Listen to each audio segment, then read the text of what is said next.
नमस्कार। आज हम गांडीव एकेडमी की तरफ से कुछ नया करने के लिए आए हैं। कुछ ऐसी बेसिक जानकारी है कि जिसके बारे में आपको बताते रहेंगे। तो आपको जैसे भी लगे, अच्छी लगे या बुरी लगे, हमें बताते रहना, कमेंट करते रहना। तो हम उसके बारे में ज़्यादा से ज़्यादा और माहिती लेके आएंगे। आज का हमारा टॉपिक है युगों के बारे में। तो हम आज आपको बताएंगे कि कौन कौन से युग आते हैं और उसकी क्या अवधि थी, वो सब आज हम इस वीडियो में कवर करेंगे।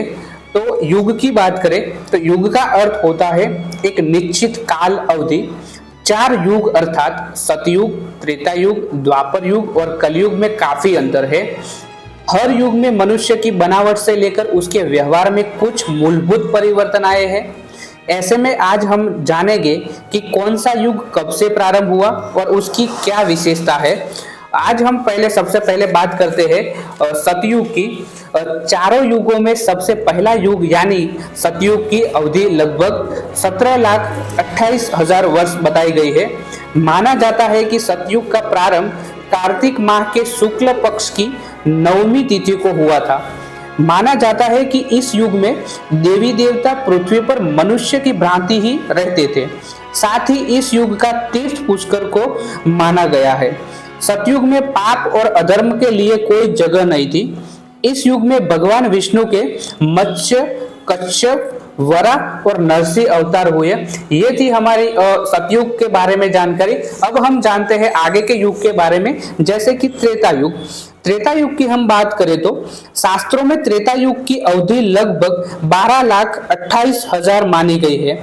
वही धार्मिक ग्रंथों के अनुसार त्रेता युग की शुरुआत वैशाख माह की शुक्ल पक्ष की तृतीय तिथि से हुई थी। माना जाता है कि इस युग में मनुष्य की आयु लगभग 10,000 वर्ष होती थी और तीर्थ नैमिषारण्य था। इस युग में अधर्म का नाश करने के लिए भगवान विष्णु जी के श्री राम, वामन, परशुराम अवतार हुए थे। तो ये था हमारे त्रेता युग के बारे में जानकारी। अब हम आगे जानते हैं कि द्वापर युग के बारे में। द्वापर युग हिंदू शास्त्रों में वर्णित है कि द्वापर युग की अवधि लगभग 8,64,000 है और यह युग माघ माह के कृष्ण अमावस्या से शुरू हुआ था। हिंदू धर्म ग्रंथों में इस युग में मनुष्य की आयु लगभग 1,000 वर्ष बताई गई है। इस युग का तीर्थ कुरुक्षेत्र को माना गया है। द्वापर युग में भगवान विष्णु के अवतार श्री कृष्ण ने धरती पर जन्म लेकर कंस जैसे दुष्टों का संहार किया था। मित्रों, ये माहिती थी हमारे द्वापर युग के बारे में। अब हम आगे जानते हैं कि कलयुग यानी कि जो वर्तमान युग अभी चल रहा है उसके बारे में। कलयुग धार्मिक ग्रंथ के अनुसार वर्तमान युग यानी कलयुग की अवधि तीनों युगों में सबसे कम मानी जाती है, यानी कि 4,32,000 वर्ष है। भाद्रपद माह के कृष्ण पक्ष की त्रयोदशी तिथि से कलयुग की शुरुआत मानी जाती है। इस युग में मनुष्य की आयु लगभग 100 वर्ष ही रह गई है।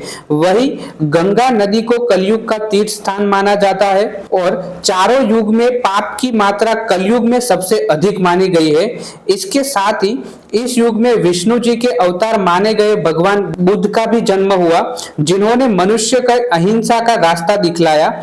यह भी कहा गया है कि कलयुग में पाप का नाश करने के लिए भगवान विष्णु के कल्कि के रूप में अवतरित हो गए। मित्रों, तो ये जानकारी थी हमारे युगों के बारे में जो हमने आपको बताई।